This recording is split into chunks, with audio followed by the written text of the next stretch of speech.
Hello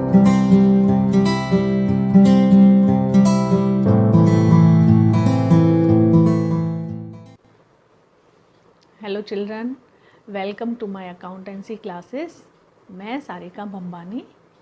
बच्चों, हमने अपने प्रीवियस लेक्चर में कंपनी, कैटेगरीज ऑफ कंपनी और कंपनी के कैपिटल स्ट्रक्चर के बारे में पढ़ा। आज का हमारा ये lecture nature and classes of shares के बारे में है। इसके बाद हम देखेंगे इशू ऑफ शेयर्स एंड उसका अकाउंटिंग ट्रीटमेंट। तो चलिए शुरू करते हैं क्लास विद मी। ओके बच्चों, शेयर्स क्या है? What is share? Share is the fractional part of companies capital, जो इसके होल्डर्स को कंपनी की ओनरशिप दिलाता है। इसे खरीदने वाले कंपनी के शेयर होल्डर्स कहलाते हैं। कंपनी के ऑथराइज्ड कैपिटल और नंबर ऑफ शेयर्स को कंपनी के मेमोरेंडम ऑफ एसोसिएशन में मेंशन किया जाता है। लेकिन कंपनी ये ऑथराइज कैपिटल किस तरह से इशू करेगी, कितने शेयर्स में इशू करेगी और उसके कैटेगरी क्या होगी, राइट्स एंड ऑब्लिगेशंस क्या होंगे, ये कंपनी के आर्टिकल ऑफ एसोसिएशन में प्रेस्क्राइब किया जाता है।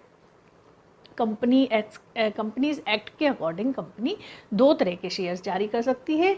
इसमें फर्स्ट वन तो है प्रेफरेंस शेयर और दूसरा है इक्विटी शेयर्स। अब प्रेफरेंस शेयर क्या होता है? प्रेफरेंस शेयर, जैसा कि इसके नाम से ही पता चलता है कि इनके होल्डर्स को प्रेफरेंशियल राइट होता है। किस चीज़ का प्रेफरेंशियल राइट होता है? दो चीज़ों का। एक तो इन्हें पेमेंट ऑफ डिविडेंड का प्रेफरेंशियल राइट होता है। किससे प्रेफरेंशियल राइट होता है? इक्विटी शेयर होल्डर से, है ना। एक तो उन्हें पेमेंट ऑफ डिविडेंड का राइट होता है और दूसरा राइट होता है रीपेमेंट ऑफ कैपिटल। ये मीन्स जब कंपनी का वाइंड अप होता है उस टाइम आउटसाइड लाइबिलिटी पे करने के बाद सबसे पहले प्रेफरेंस शेयर होल्डर्स की कैपिटल रिटर्न की जाती है, उसके बाद इक्विटी शेयर होल्डर्स की कैपिटल का रीपेमेंट होता है। तो ये दो तरह के राइट्स प्रेफरेंस शेयर होल्डर्स को होते हैं। अब इसमें एक वर्ड आया है dividend. What is dividend? Dividend यानी कंपनी के नेट प्रॉफिट का वो हिस्सा जो कंपनी के शेयर होल्डर्स में डिवाइड किया जाता है। ठीक है, यानी कि जैसे नाम से ही पता चल रहा है कि part of profit divided among share holders is called dividend. तो ये डिविडेंड सबसे पहले किनको दिया जाएगा? प्रेफरेंस शेयर होल्डर्स को दिया जाएगा। अब प्रेफरेंस शेयर होल्डर्स को डिविडेंड दो तरीके से पे किया जाता है। या तो उन्हें एक फिक्स अमाउंट दी जाती है और या उन्हें एक फिक्स परसेंटेज दिया जाता है। फिक्स परसेंटेज वाले प्रेफरेंस शेयर के आगे उनकी परसेंटेज लिखी होती है, जैसे 8% प्रेफरेंस शेयर, यानी कि उन्हें अगर कंपनी में प्रॉफिट होता है तो उनकी नॉमिनल वैल्यू के, प्रेफरेंस शेयर के नॉमिनल वैल्यू के 8% के हिसाब से उस साल डिविडेंड पे किया जाएगा। अगर वो 10% प्रेफरेंस शेयर है तो उन्हें कंपनी में प्रॉफिट होने की कंडीशन में डिविडेंड हमेशा पे किया जाएगा। अगर कंपनी प्रॉफिट की स्थिति में है, प्रॉफिटेबल बिजनेस रन कर रही है, तो जितनी परसेंटेज फिक्स है तो प्रेफरेंस शेयर की नॉमिनल वैल्यू के उस परसेंटेज के हिसाब से पहले डिविडेंड पे किया जाएगा प्रेफरेंस शेयर होल्डर्स को और उसके बाद दिया जाएगा इक्विटी शेयर होल्डर्स को। अब प्रेफरेंस शेयर होल्डर्स के कितने टाइप्स हैं, ये कितने तरह के होते हैं, वो उसमें से फर्स्ट वन है क्यूमुलेटिव और नॉन क्यूमुलेटिव प्रेफरेंस शेयर्स।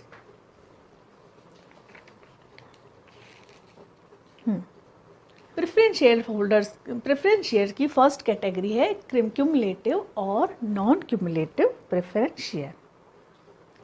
ये तो हमने देख लिया कि प्रेफरेंस शेयर होल्डर्स को कंपनी में प्रॉफिट होने की कंडीशन में डिविडेंड दिया जाता है उस फिक्स्ड परसेंटेज के हिसाब से।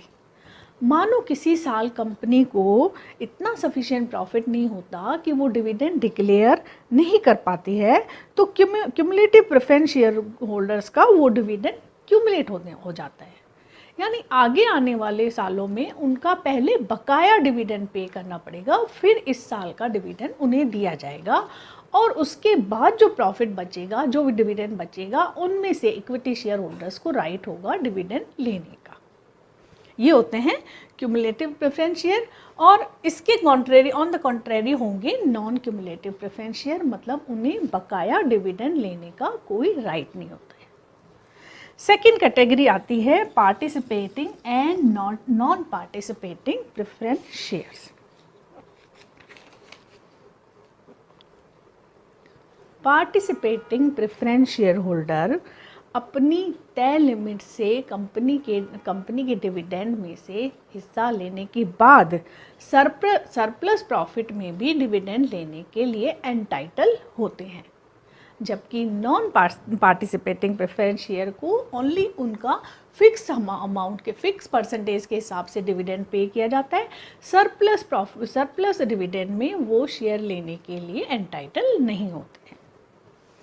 थर्ड कैटेगरी है रिडीमेबल और इररिडीमेबल प्रेफरेंस शेयर। एक कंपनी अपने प्रेफरेंस शेयर को उनके इशू करने के 20 ईयर्स के अंदर चाहे तो रिडीम कर सकती है, ये कंपनी को राइट होता है। और ये जो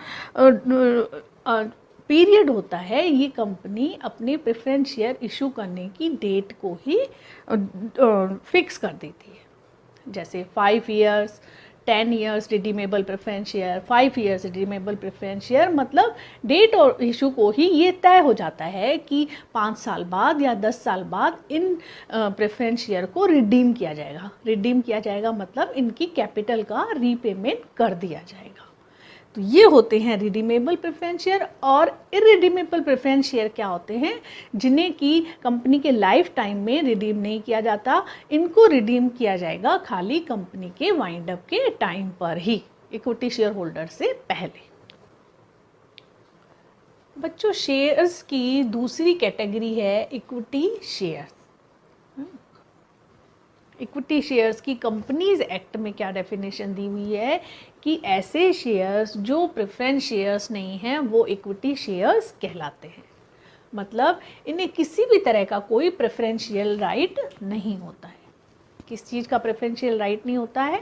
डिविडेंड के पेमेंट का एंड कैपिटल के रीपेमेंट का प्रेफरेंशियल राइट नहीं होता है, जैसा जो कि प्रेफरेंस शेयर होल्डर्स को दिया हुआ था। इनको मिलने वाला डिविडेंड फिक्स नहीं होता, ये डिपेंड करता है कंपनी के अवेलेबल प्रॉफिट्स फॉर डिस्ट्रीब्यूशन पे। फिक्स रेट से नहीं मिलता है इन्हें। जितना कंपनी डिक्लेयर, जितने प्रॉफिट्स होते हैं उसमें से जो डिविडेंड डिक्लेयर करती है वो इक्विटी शेयर होल्डर्स को मिलता है। अब ये इक्विटी शेयर्स भी 2 तरह के होते हैं वोटिंग पावर के हिसाब से। फर्स्ट है उसमें से ऑर्डिनरी या वोटिंग शेयर्स कहलाते हैं और दूसरे कहलाते हैं डिफरेंशियल वोटिंग इक्विटी शेयर। क्योंकि ये कंपनी के रियल ओनर्स होते हैं इक्विटी शेयर होल्डर्स, इसलिए कंपनी की एक्टिविटी में वोट देने का इनको पावर होता है। अब ऑर्डिनरी या जो वोटिंग इक्विटी शेयर होल्डर्स होते हैं, उनको कंपनी की जनरल मीटिंग में एटलीस्ट 1 वोट देने का अधिकार होता है, पावर होती है और सबका इक्वल वोट माना जाता है। लेकिन दूसरे तरह के जो डिफरेंशियल इक्विटी शेयर्स होते हैं उनमें वोटिंग पावर के बेस पे डिफरेंस किया जाता है। माना किन्हीं इक्विटी शेयर होल्डर्स को तो सुपीरियर वोटिंग पावर होती है और किन्हीं इक्विटी शेयर होल्डर्स को इन्फीरियर वोटिंग पावर होती है। कुछ इक्विटी शेयर होल्डर्स का वोट ज़्यादा वैल्यू रखता है और कुछ इक्विटी शेयर होल्डर्स का वोट कम वैल्यू रखता है।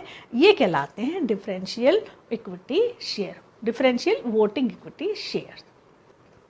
जनरली जिन्हें कम वोटिंग राइट्स होते हैं उनकी डिविडेंड रेट हायर होती है और जिनके वोटिंग राइट्स ज़्यादा होते हैं उनकी डिविडेंड रेट कम होती है।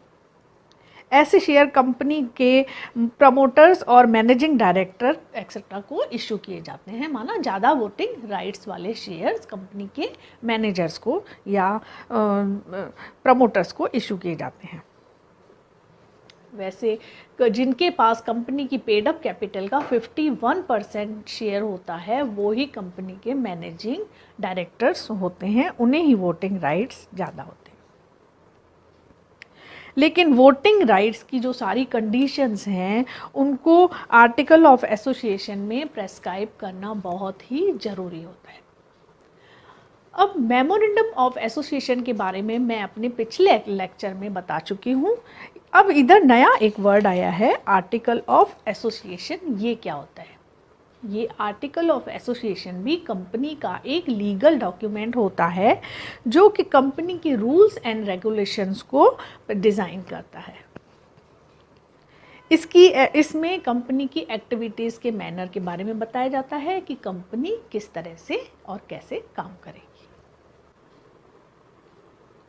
तो बच्चों, आज का मेरा ये lecture nature and classes of shares के बारे में था। बच्चों, आपको अगर मेरा ये लेक्चर किसी भी तरह से हेल्पफुल लगा हो तो प्लीज़ इसे लाइक करें, अपने दोस्तों के साथ शेयर करें और मेरे चैनल को सब्सक्राइब करना ना भूलें। और बच्चों, इस लेक्चर से रिलेटेड आपकी जो भी क्वेरीज़ हैं वो आप कमेंट बॉक्स में जाकर मुझसे पूछ सकते हैं। आगे आने वाले लेक्चर्स में मैं इशू ऑफ शेयर्स का प्रोसीजर और उसका अकाउंटिंग ट्रीटमेंट बताऊँगी। Okay, bye, good luck till next okay, good luck and bye till next lecture.